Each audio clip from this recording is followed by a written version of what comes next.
Predators are one of the most notorious hunters in all of fiction. We've seen it in movies. We've seen it against aliens. But what happens when the hunters, the Predators, visits Wakanda? I am talking about Predator versus Black Panther. Yo, what are we waiting on? Roll that intro, cuss. Yeah.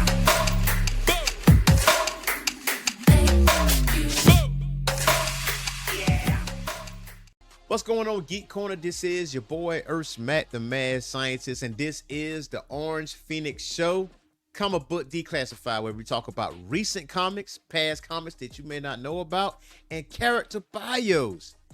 If you ask for it, do not forget to hit that like and subscribe button and that notification bell. And we also have a Discord. It's in our description below. It is free 99 to enter. Just accept the invite. You are cordially invited to our Discord server because, hey, we got multiple channels for multiple interests in geekdom. And you might want to stick around to the end of this video because we will tell you what is the next comic we are going to cover. Now, let's get into some Predator versus Black Panther.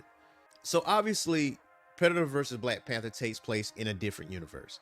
Obviously there's a lot of happenings going on in Marvel, of course, with the Blood Hunt, the after effects of Blood Hunt. Dr. Doom is the new Sorcerer Supreme and all that. But this is a crossover event. And that's a bad way to say that because Predator is a product of Marvel and so is Aliens. But I always was curious what would happen if Predator visits Wakanda. What if he goes toe to toe with Black Panther? Because honestly, Wakanda is the perfect setting for a battle because, it's in the jungle. So when we first saw Predator in, the 1980s movie with Arnold Schwarzenegger, it was in the jungle. So this takes place, it starts off rather, with these two brothers. And with these two brothers, they are unevenly favored by their father. And you know how fathers are, they favor their kids, or parents in general. They favor their children evenly. They love their children equally. Not in this scenario, because the younger brother was born with slight disabilities. He has a prosthetic leg. He's generally weaker than the older brother. So obviously the father favors the older brother. The younger brother is not having this because he challenges the older brother to this hunting ground. And usually when there's hunting grounds, there's a lot of killing and there's sport. But the thing is, the younger brother does take an L, right? But it's the way he lost is the most embarrassing. One thing you have to know about Predators is that they have honor, they have dignity.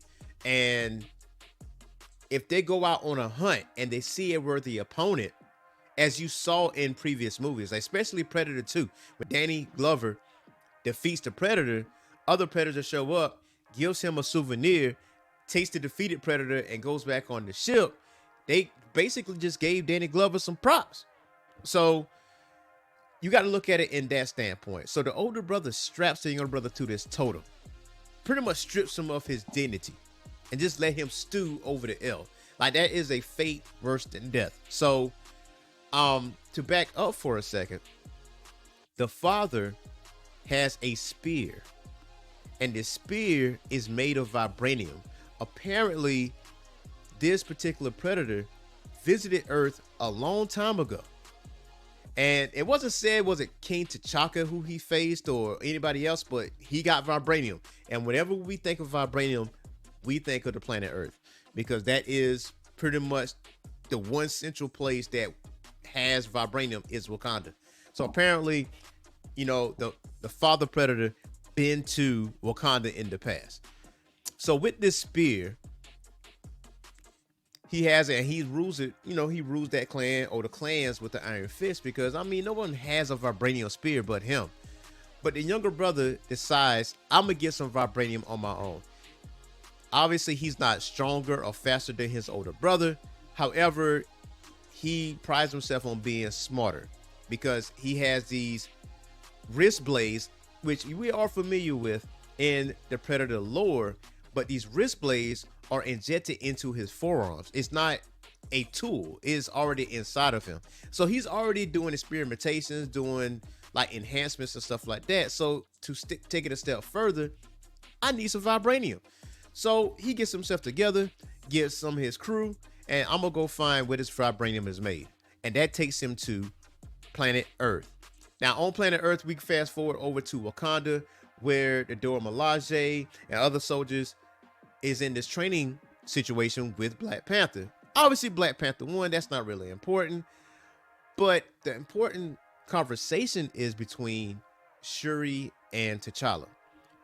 Now, that conversation seems very, very familiar because of the Black Panther movie, the very first Black Panther movie, where there was a dialogue and conflict of interest, because at one point T'Chaka did not want to share any of the technologies or any of the future tech with outside forces of Wakanda, and obviously T'Challa felt the same way.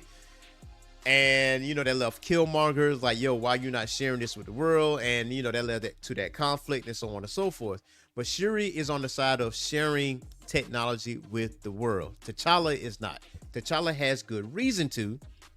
It's not like he's stingy with the technology or stingy with the medical enhancements or whatever the case may be. The only thing that he's concerned about is how it can fall into the wrong hands, how it starts wars, because historically speaking, especially in the real world, like whenever we come across some new tech or a new weapon or something like that, eventually it becomes a conflict of interest. Like people want the new stuff. We want to be above you and you and you. And T'Challa is trying to avoid that. So I understand his side of the argument, but I also understand Shuri's side of the argument. But as he's having this conversation, the Predator is inching closer and closer towards Earth. And keep in mind that the Predators have advanced technology as well. They were able to see the dome that is covering up Wakanda, that is shielding Wakanda out from the rest of the world, because it just looks like a regular jungle. It was able to infiltrate this dome to the point where T'Challa actually notices. And T'Challa goes on the hunt himself to find out who are these intruders interrupting the conversation between me and Shuri. Who are these intruders that was able to infiltrate Wakanda the way they have? So there are 3 predators that are out there. I would say 3 to maybe 4. And these predators, of course, are in camouflage, and T'Challa can't see them. And T'Challa is taken out. I wouldn't say killed, but he's taken out. Now, Shuri and the River Mage from Wakanda, the one that they had a conversation with, she goes off to say, you know what? Bump what my brother is saying. We're going to try to share this stuff with the rest of the world. As they left the dome, one of the soldiers gets killed by a predator. Now, at this point, Shuri's like, listen, I'm going to turn back around. What the heck is going on? As she turns around, she crashes into the dome. Now, the thing is, we don't know Shuri's fate. We don't know if she lives or she dies. We don't know the fate of T'Challa either. But the one thing we know is on that very last page where the Dora Milaje are being stalked by predators. And that's where this story ends. Now, I know I've skipped a few parts, but I did that on purpose. You want to know why? Because I want you guys to read this comic. This comic is really, really good, really well written, and it satisfies. I mean, it's only 4 issues long. This is only issue 1. Go out to your nearest comic book store and get your copy of Predator versus Black Panther, or you could download it digitally via Kindle, Comixology. You know the drill. You know what to do. Now, this is the end of our video. Now we're going to talk about the next comic we're going to cover. And yes, we are in the Predator Aliens lore. I am talking about Avengers versus Aliens, or Aliens versus Avengers, however you want to say it. What happens when the Xenomorphs comes to Earth and invades the Marvel universe? What happens? Guess what? We're going to cover that the next go round. I hope you guys enjoy this video. Do not forget to hit that like and subscribe button and that notification bell. So check it out. I will see you next time. Peace.